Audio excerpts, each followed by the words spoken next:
আসসালামু আলাইকুম রহমতুল্লাহ। সম্মানিত প্রিয় বন্ধুগণ, আমাদের বাংলাদেশের প্রধানমন্ত্রী তারেক জিয়া সাহেব তিনি ইরানকে নিন্দা জানিয়েছেন ইসরায়েল এবং আমেরিকাকে হামলা করার জন্যে।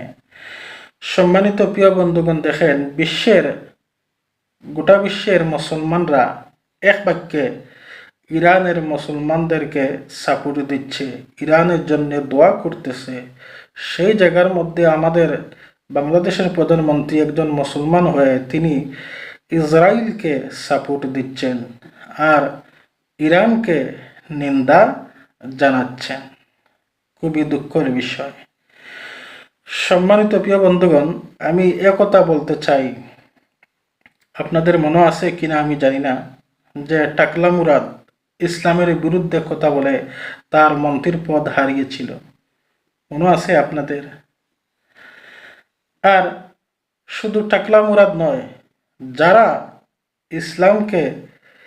ইসলামের উপর ক্ষতি করেছে, যারা ইসলামকে নিন্দা করেছে, যারা ইসলামের উপর আঘাত এনেছে, কেউ কোনোদিনও দীর্ঘমেয়াদী ক্ষমতায় থাকতে পারে নাই। আর তারেক জিয়া সাহেব, আপনিও মুসলমানদের বিরুদ্ধে কথা বলে, ইসলামের বিরুদ্ধে কথা বলে আপনিও দীর্ঘদিন ক্ষমতায় থাকতে পারবেন না। সময় থাকতে সময়টাকে কাজে লাগান।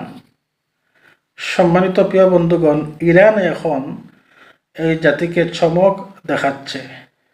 ইরানের ভয়ে মুসলমানদের ইমানি পাওয়ারের বলে আলহামদুলিল্লাহ ইসরায়েলের এই দখলদারি স্বৈরাচারী ইহুদিরা তারা তাদের বিটামাটি ছেড়ে পালাচ্ছে।